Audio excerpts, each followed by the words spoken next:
Welcome back to another exciting episode of Family Relationships. As you already know, this is King Solomon. And the third guest for this topic is none other than Miss Yanni Yan.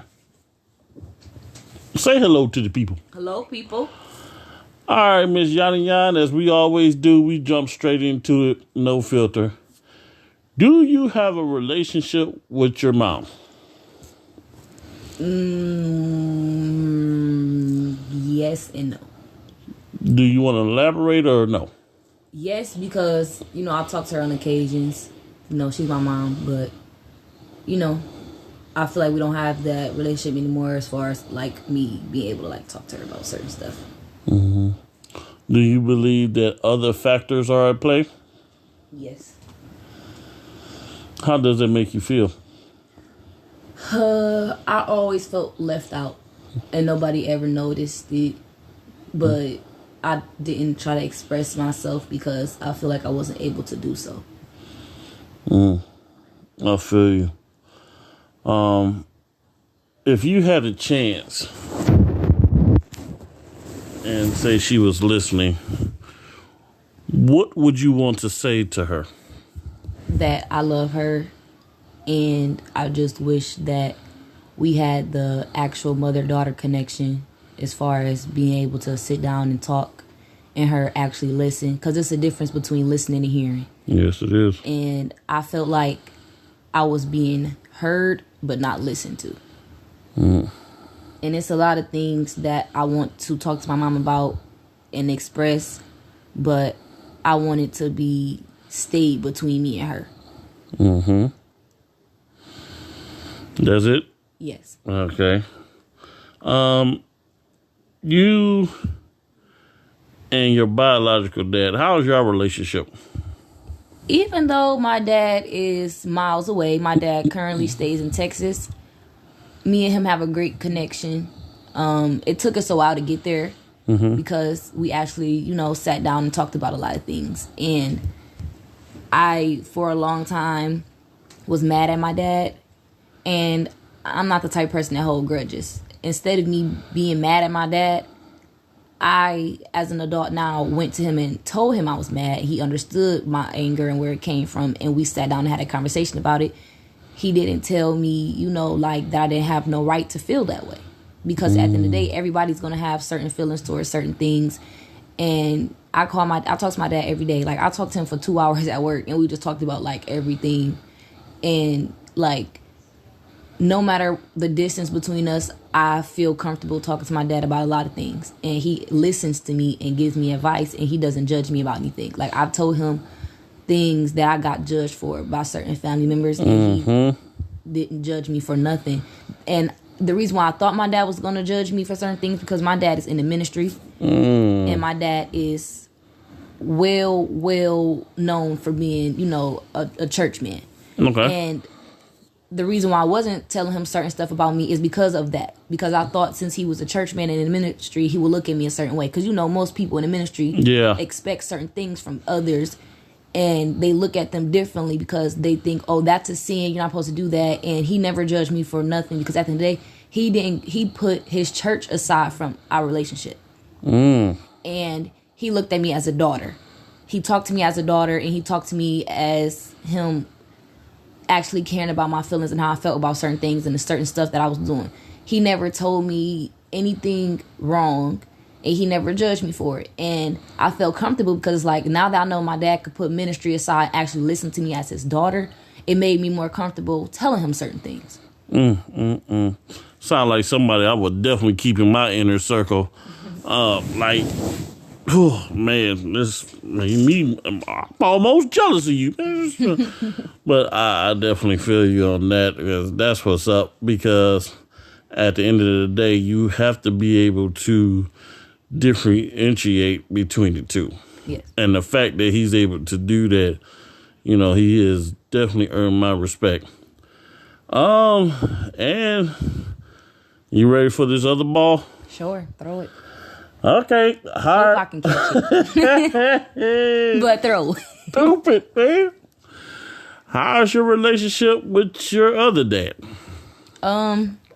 It's okay. Like I said, I love him. I don't have no animosity towards nobody. At the end of the day, I love everybody, but same thing with my mom. I just wish I was heard, and I feel like not even feel like I can't talk to him about a lot of things, and I wanted a close relationship with him. I wanted to be able to come to him and tell him certain things, but it's like I said, the judgmental came in place. Because how can somebody be comfortable talking to anybody about certain things if they get judged for it?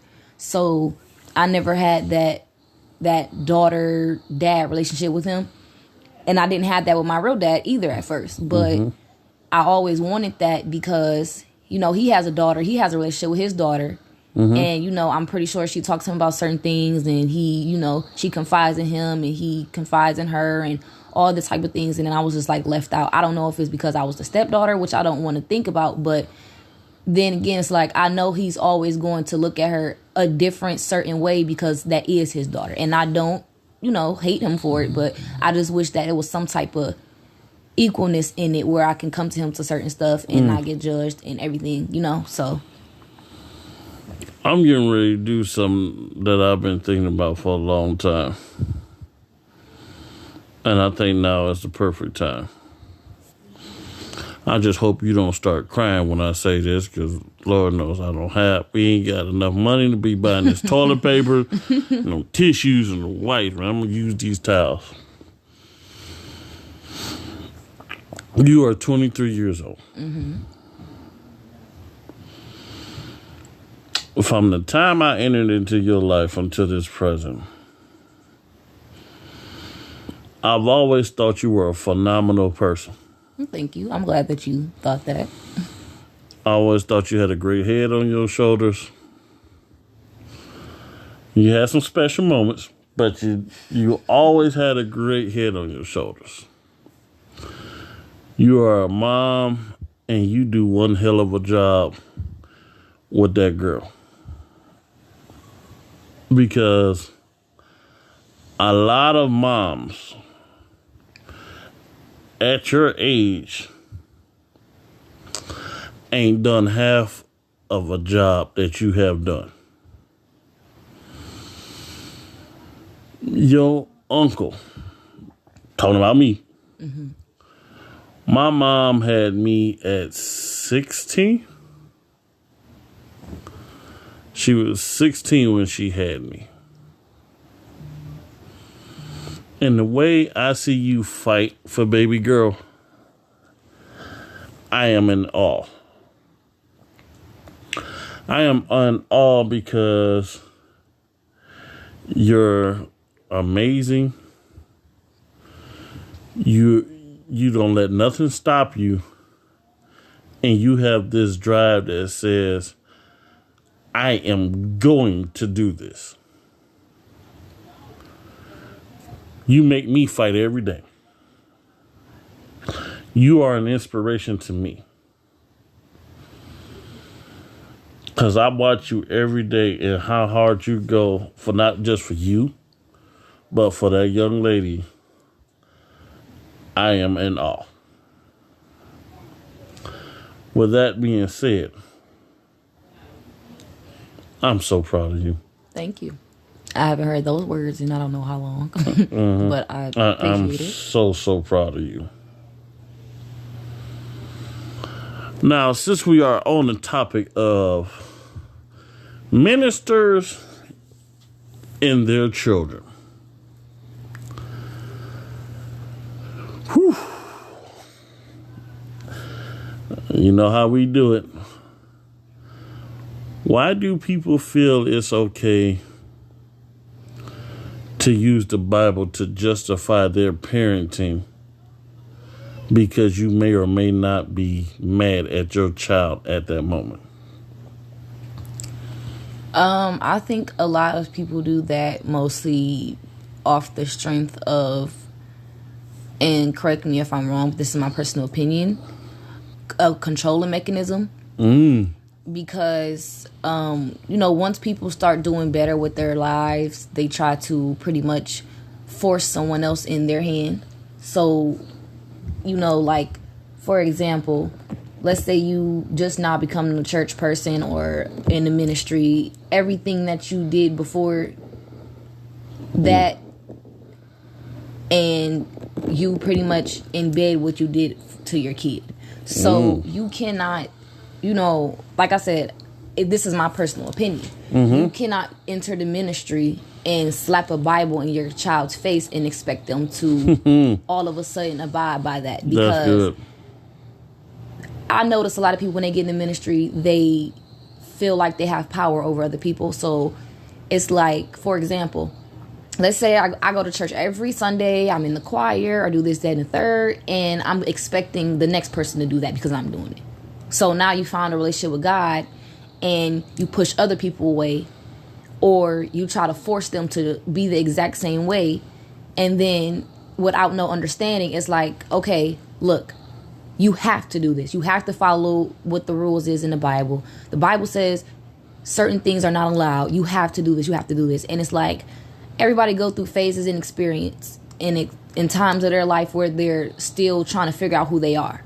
So, you have to guide that person, not saying in the right direction, because you can't say that what they're doing is wrong, but you still have to teach them outside of it being in the ministry. If you have a close relationship with somebody and they're talking to you about a certain topic or a certain thing about how they're feeling, you cannot always throw the Bible at them. You have to talk to them out of that, because now it's like, how can I sit there and have a conversation with you and all you throw is, well, God said this. You pulling out the Bible and pulling out a verse saying, well, this is what's supposed to be done. This is what's being said. And then it's like, you're wrong for doing what you're doing. And then it's like, no other explanation but that. Like, this is exactly what you have to do because the Bible says it. Instead of me talking to you and telling you how I feel or something that I did, the Bible getting thrown at me. And how do you expect me to just jump up and do something with the ministry if I'm not a part of it yet? You have to, everybody finds their ways and finds themselves into that. You can't force nobody to be in the ministry, because you are in the ministry now, you want everybody to be in ministry and you're forcing it on somebody. Whenever their calling and time is to do that, let them do that on their own. Whew.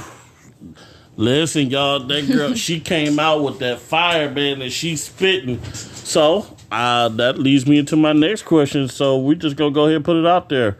How do you feel about God based off what you know and or what you're experiencing? Now, like I said, my dad grew up in the ministry. My mom's now in the ministry. Everybody has their own way of teaching it. So it always confuses me, because it'll be like one person will say this and another person will say this.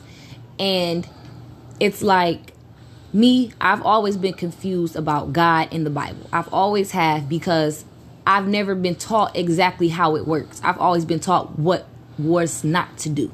As far as sins and stuff, that's all I was taught about was sins. Like, okay, you're doing this wrong, you're not supposed to do that, instead of actually showing me how it works. I've always been confused about ministry and how it works, and why certain things is acceptable, why certain things is not, or why do, people do certain things if they are in the ministry. Because most of the people that I know that are in ministries preach about sin and are sinning. So it's like a hypocrite thing, because I'm looking at you as the leader, but I know the stuff that you're doing behind closed doors, and it's like, you have to preach what you speak about.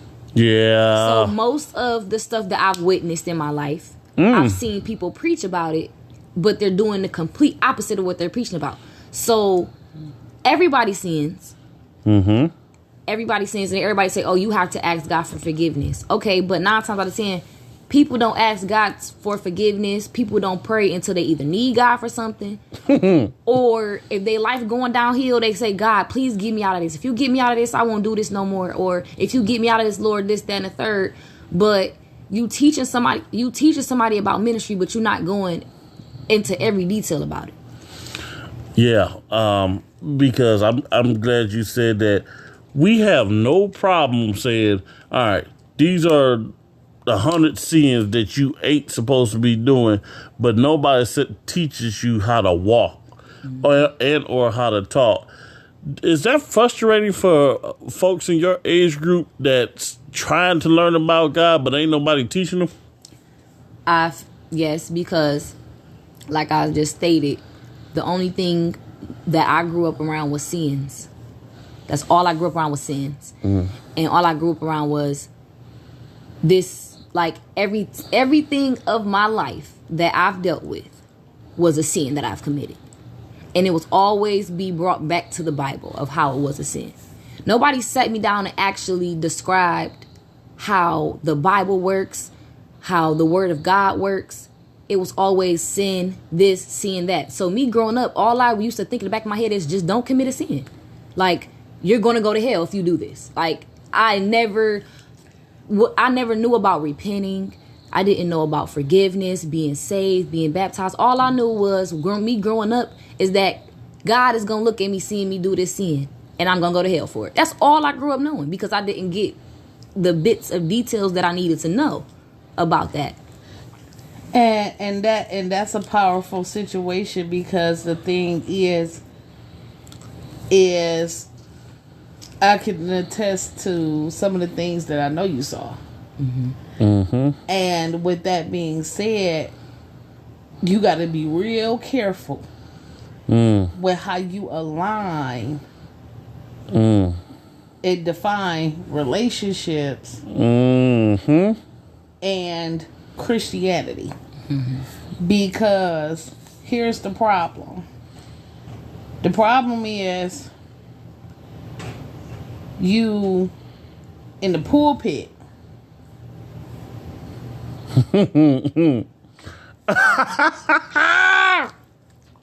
You about to go there? Jesus. Cut. No, I'm playing. Listen, I'm already yelling cut, but go ahead.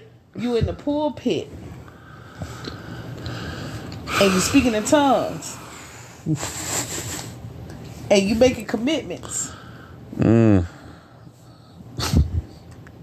To who you consider to be your shepherds. Your family.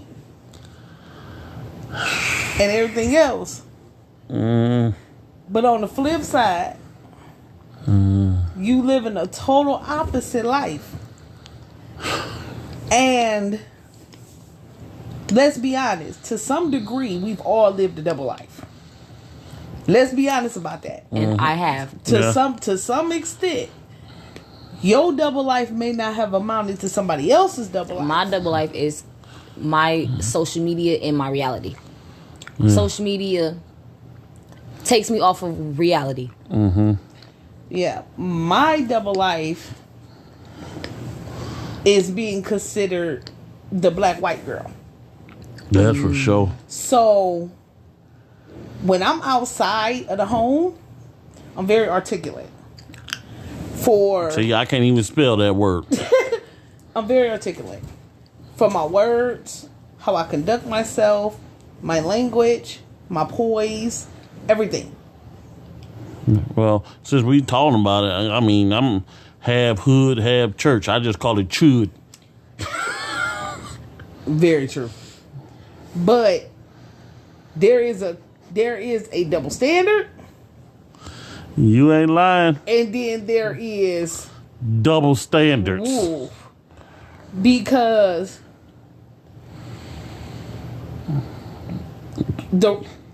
when I was younger, it was the church I wanted to join. I joined the church. Join Then I decided I wanted to get involved in ministry. But my calling, I'll reveal a little bit about myself, has always been the children. And what age group were you? More so teens. Okay. What?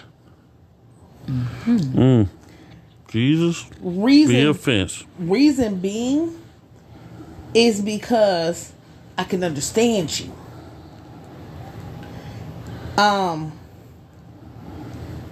I can understand the little girl who is attracted to this guy but wants to keep her self whole.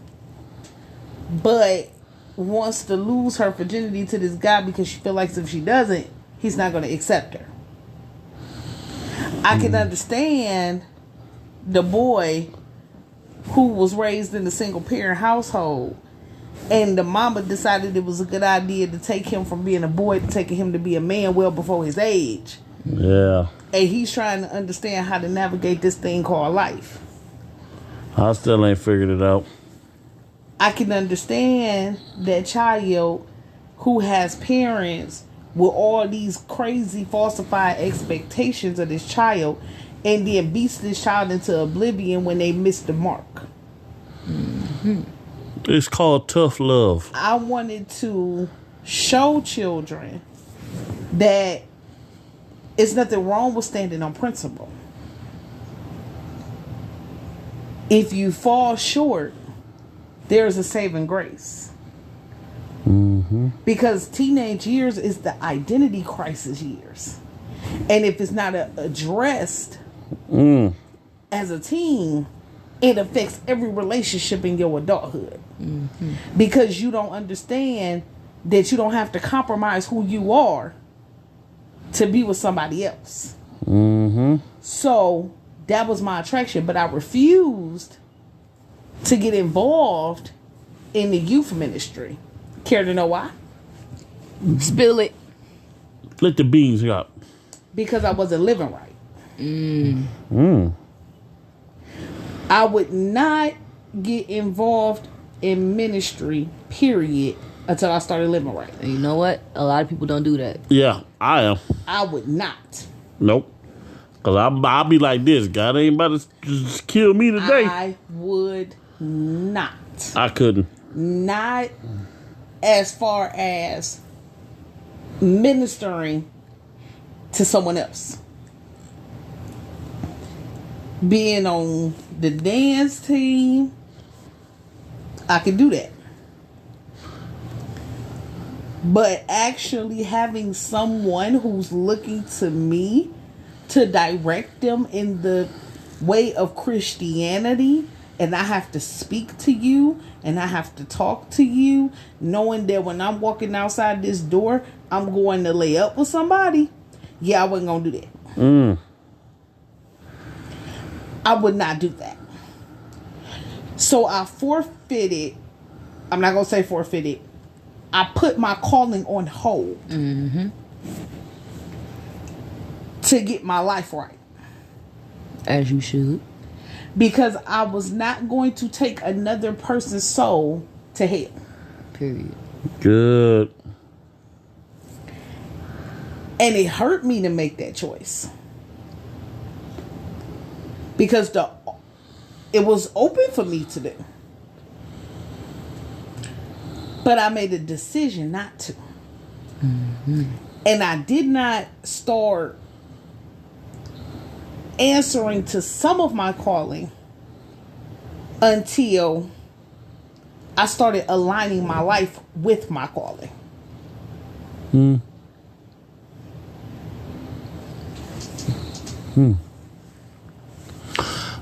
Got it. All right.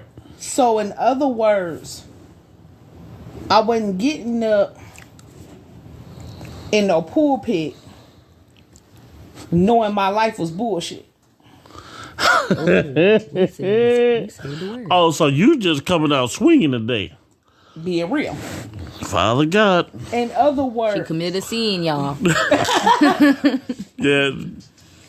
and there, sorry, I could probably, as vast as my vocabulary is, I definitely could have put it another way, but Raw and uncut. exactly. That's what we do here. So,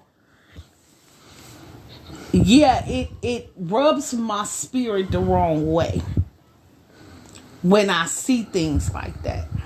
It's irritating. When I see things like you are calling the person who's sitting to the carpet in the pulpit, Boy. Let's talk about it. but not in their own house. Oh!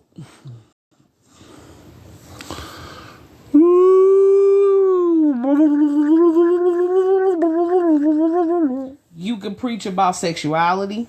You can preach about infidelity. And you can preach about how none of it got nothing to do with you. But it does if you're charged with their soul.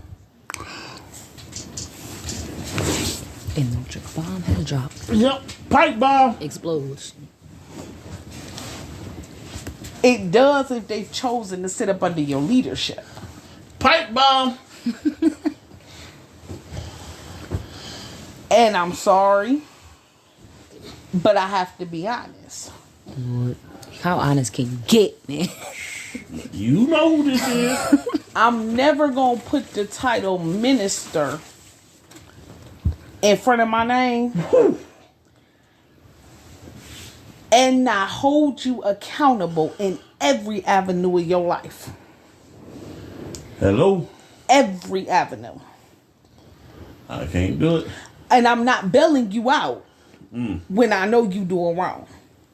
In other words, I don't care what your relationship is to me.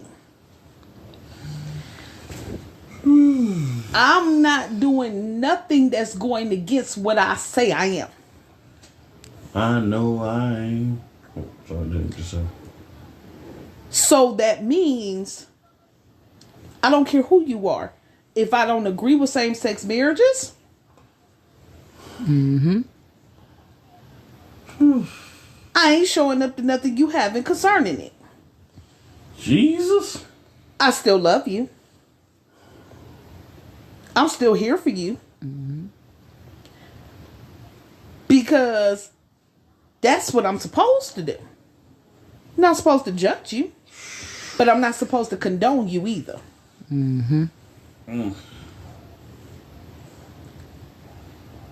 There is nobody that's going to uphold me in my wrong if I decide to be stupid, and let me emphasize the word stupid, and step outside my marriage.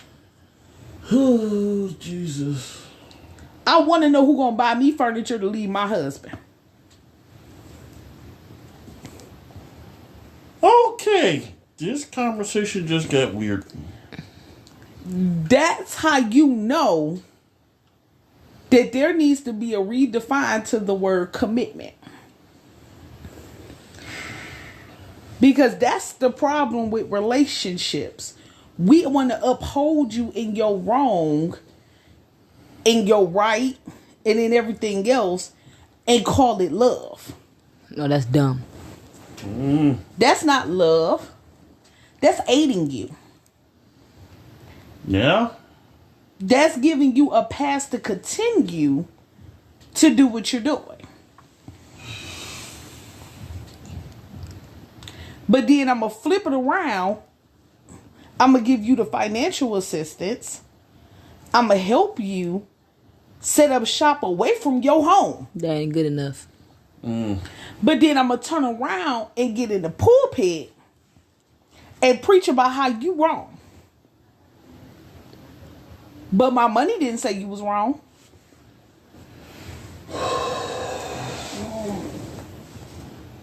Yeah, I don't let. That's the real. Well, the real Miss Sutton, please stand up. My money didn't say you was wrong.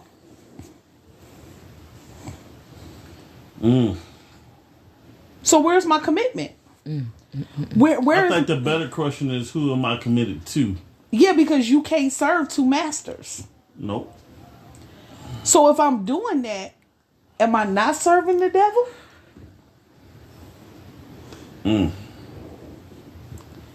Well, since Because the Bible clearly states that when two become one, there's nothing that's supposed to penetrate that. well, this is just gonna be a shameless plug. So I don't know how y'all gonna feel about it, but they're gonna interview me because I'm coming up on part 4, and I got some stuff I want to say.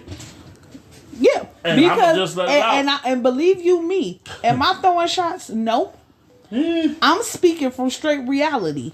I would not let a minister officiate my wedding because I knew that they were living a double life. It had nothing to do with the fact of what his relationship is to my husband. The fact is, when you officiate my wedding, you are accountable for my marriage. And I wasn't condemning my marriage to hell before it already got started. Lord help me. And told him. Yeah, she did. And 4 years later, I'm still paying for what she said.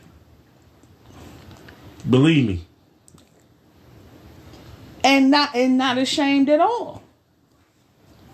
Because the fact of the matter is, I'm held accountable. If I do something that I'm not supposed to do, I'm held accountable. So, and if my job is to be a mini Christ here on this earth, That's good. then my job is to love what God loves and hate what God hates. And God hates hypocrites. Yep. So I'm gonna condone a hypocrite, but then claim I'm a Christian. How does that work? It Because don't. most Christians are hypocrites. God says that adultery and fornication is a sin. Mm-hmm. But I'm gonna aid you? No. So I'm gonna hang out with you, and I know you cheat. I know you cheating on your husband. You got me messed up. No. Now, am I on a religious kick, quote unquote, and say I ain't say that. The very thing I said was I wouldn't touch nothing because I knew I wasn't living my life right. Mm-hmm.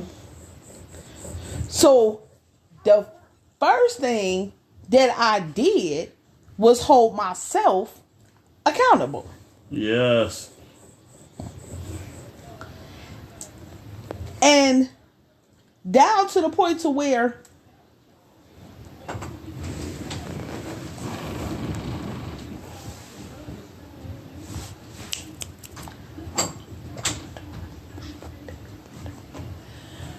therefore, if I'm going to hold myself accountable,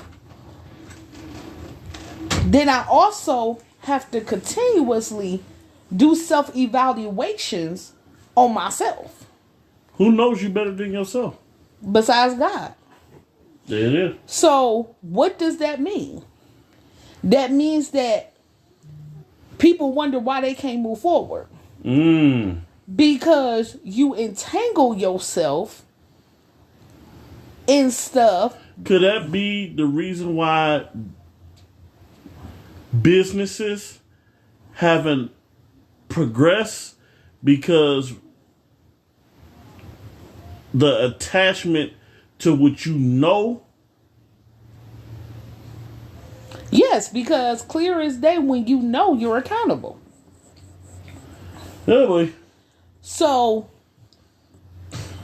as I said in the previous episode, you can't get mad at nobody but yourself. Because nobody has the power to do anything that you don't allow.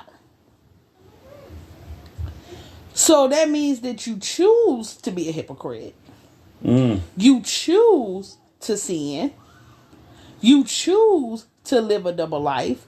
You choose to uphold people in their wrong. You choose to do these things. I choose not to drag somebody else to hell for my personal choices. So, as a matter of fact, I went as far as told you, as far as our relationship, that if I felt like I could not do right by you, I would never get with you. Yeah, you did. Because what I understood is accountability.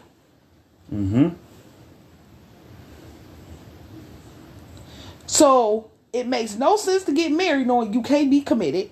Yep. You can't be faithful. Yep. You can't be loyal. To me, that's about as bad as saying, oh, well, I'm going to go out here and intentionally get pregnant knowing I don't know how to be a parent. So I'm going to commit myself for a job I don't even know what I'm doing. And there's only so much training gonna teach you. Yeah. A lot of stuff you learn as you go. Precisely. So relationships is defined by what you allow. Mm-hmm. And because relationships is defined by what you allow, family is defined the same way. Elaborate. So we don't choose our family. That's what true. We all know that. And I'm pretty sure that there are a multitude of people that's listening on this podcast that can say if they would have chose a different family, if they could have, they would have. Yeah, would you have chose a different family? Yep.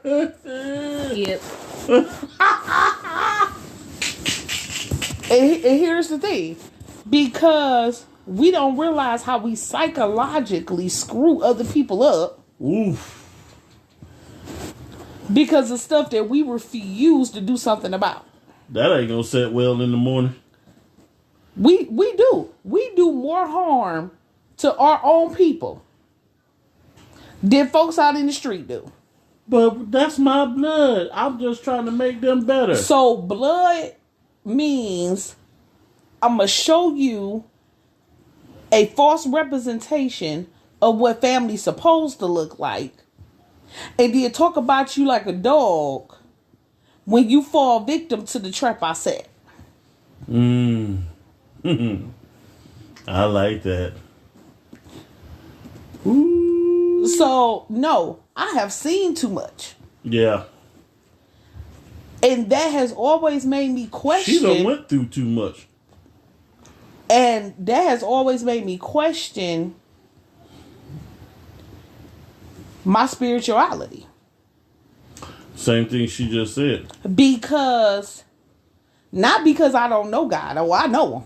Mm-hmm. And I tell anybody, you really want to know God, get to know him for yourself. Don't go through nobody else. Learn him for yourself. Yep. That way you know for a fact, no matter who doing right or who doing wrong, you know your relationship with God is solid. But in the flip of that, it's called fivefold ministry. God calls some to be apostles, some to be preachers, deacons, teachers. What does that mean? He gives us instructors.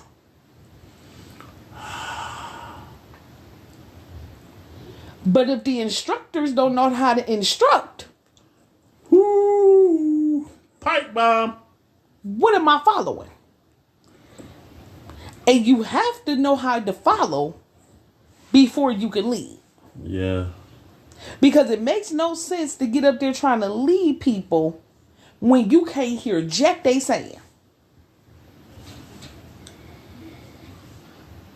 In order for me to be an effective leader, I have to know how to follow. I have to know how to listen. Because I don't know it all. Like I just told her.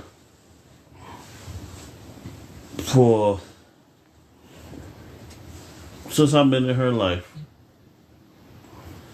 I have watched her grow into a phenomenal young woman without any guidance.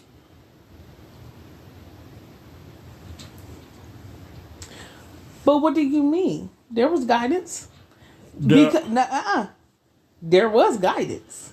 Yeah, there was guidance. I'm talking about as far as screw it, I'm already out here. Where they reside. There was guidance. There was a falsified guidance. There was guidance. You want to elaborate? Right, wrong, or indifferent, there was still a precedence set. Okay. So there was guidance. Yeah. You know what? But here is the thing. I'm really trying not to use the F word. So just say what you normally say. F. Yeah. So we're going to just use the letter F.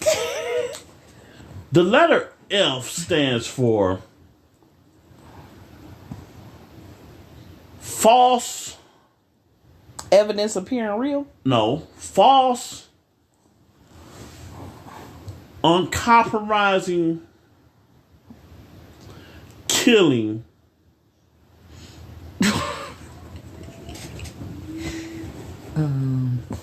territorial home front effort. You said effort or effort? Effort belonging unto last love shenanigans, hateful endurance testimony. Yes, you're right. But Because I got a rebuttal. I'm coming. The reason why I can say that, because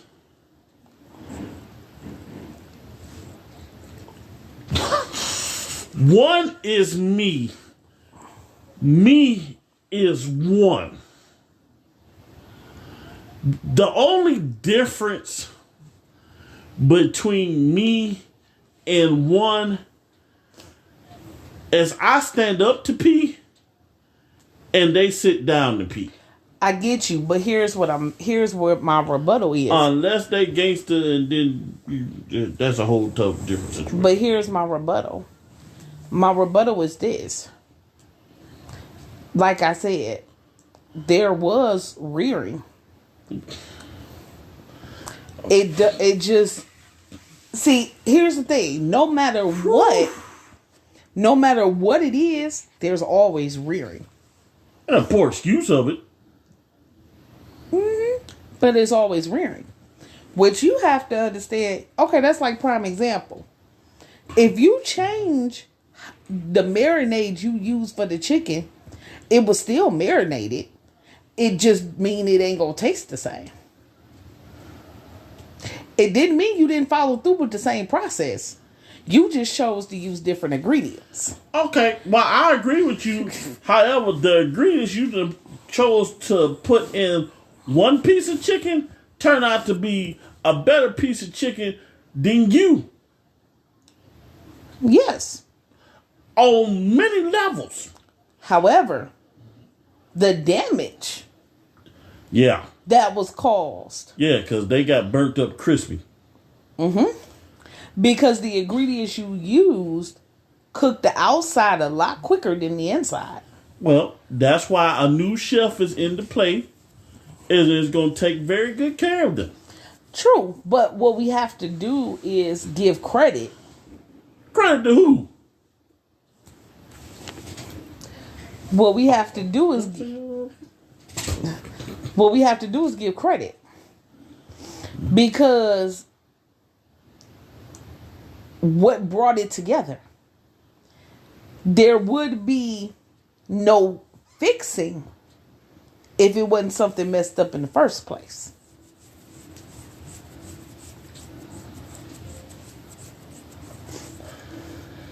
Wow, I Are y'all understand. saying that this person was special?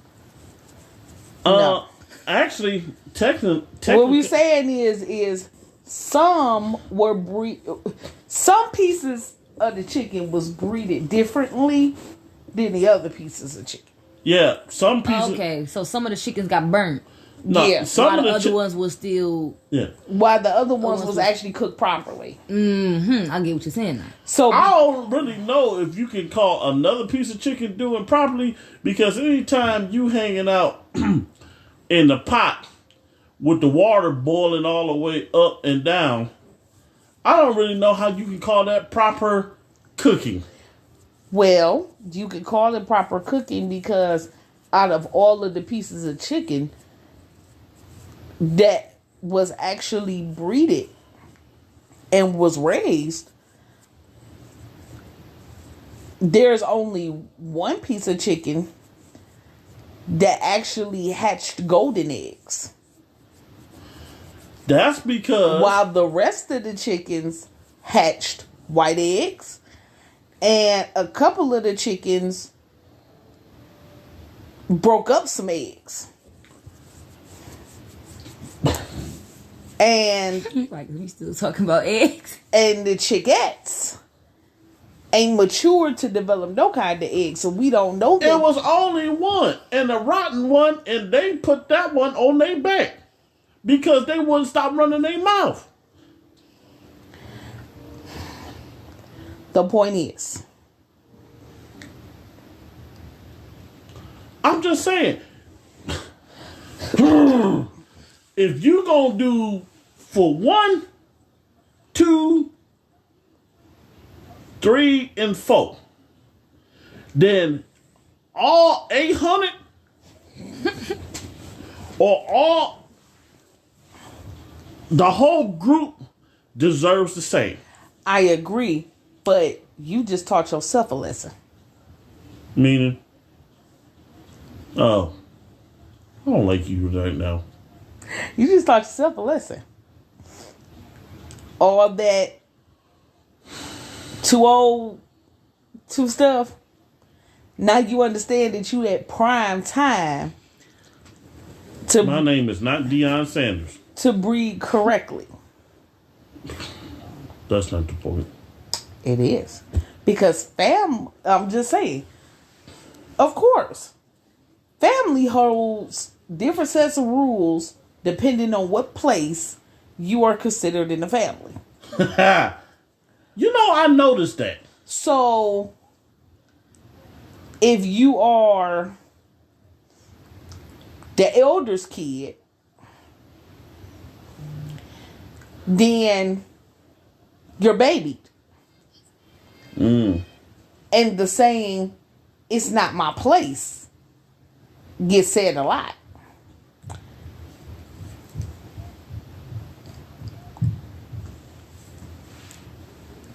All right. But when you are the step kid, Huh. then because we don't know how to tie you properly into the family unit.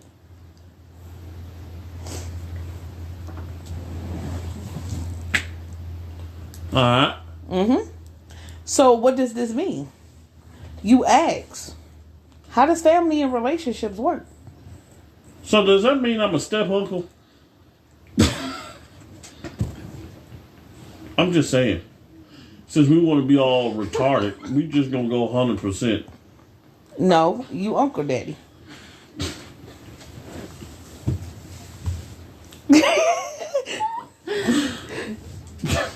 Yeah. Yeah, whatever.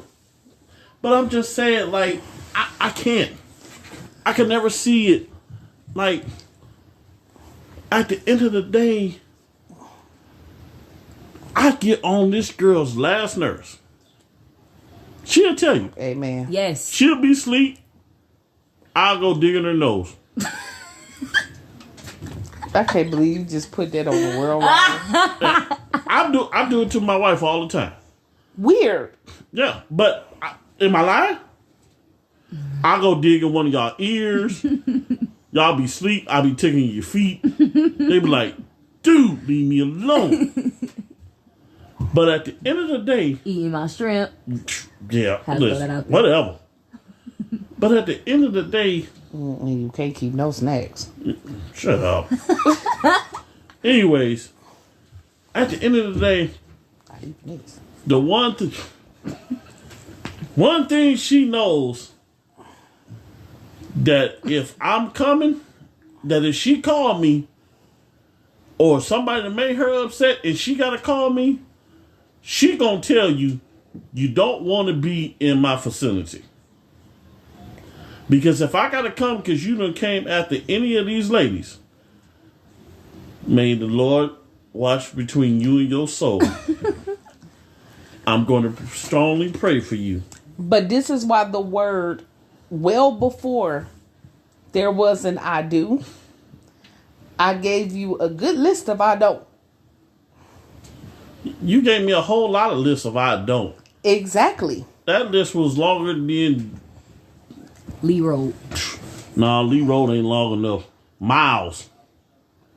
But somehow, some of the I don't became I do. Yeah. Like I said. And that's why the I do that turned into craziness. When I tried to separate all of that. What you mean, you? I tried. Tremendously. I did. Really? Yeah, whatever. Like I said. So, what does that mean? The questions that you have as far as Christianity are valid questions. And it's real talk. And the thing about it is, now at your age, Who age? Mine or hers? you have to separate the family,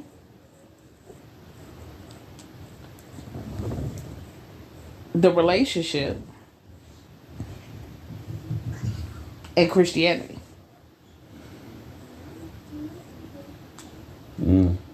Because as long as you continue to view God With the retarded people that's been and in with- your life has been showing you? as long as you continue to connect the two, you're never going to understand God. Yeah. That makes sense? Because Does that make sense? Because I'm going to just put this out there, since everybody's dancing around it. Probably going to get me blackballed, but you were failed and dropped by some retarded people that were supposed to carry you and affirm you. But the fact that they were stupid and unsuccessful and unintelligent and retarded, God had to send me. Because the first group of people that he had put in your life to affirm you failed to do so, and they used the Bible to justify their lying and training you. Because they too busy chasing sheets instead of training you the way you were supposed to go. Okay. Yes, thank you for that explanation. Yes, hallelujah. Lord. So, the understanding is that relationships are what you make them, Yeah.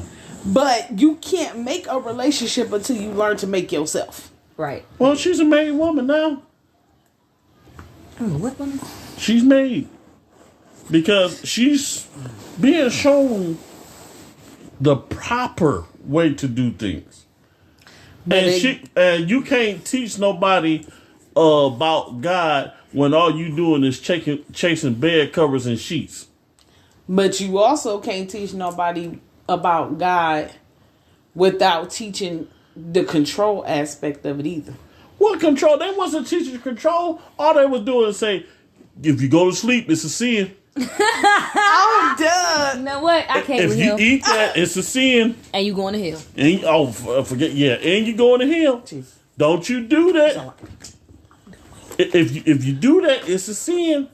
Don't you do that. But that's the whole thing. I think to some extent we all grew up like that. But I'm saying, that's the one thing, like you said earlier. We all grew up That's like the that. one thing I've always done. Before I took a title anywhere in the church, and I still don't have a title, because I already know, like, I told God already. I said, I can't be no pastor or no minister. He said, why? Which I knew was rhetorical. I said, because my attitude is off the chain. I said, because I'll be sitting up there one day, and I'll be up there saying, preaching what you done told me to say to these folks, and then let one of them little nappy head little Negroes come down there and interrupt in the middle of the service. I'm going to be ready to fight. But you shouldn't have no service interruptions. I know we shouldn't have no service interruption, but I'm just saying. That's good. Say it a little louder. Yeah, you shouldn't have no service interruptions because you're going to be what God called you to be, and it is the minister, and you know that. Yeah, But my attitude is a lot somewhere between Moses and Fred Sanford. the difference is you're not going to allow the situation to cost you the promised land. That's one. Because, like me, you'll walk away before it costs you everything. And on that note, we are After Effects, part 3. And we thank you guys for tuning in to part 3 of Relationships and Family. Part 4 coming up. They getting ready to interview me. And you already know how we do it over the west side. It's going down. And you know I keep it 100% real. For Yanni Yan, for Mrs. Sutton, for the king himself. Family and Relationships part 3. Holla holla.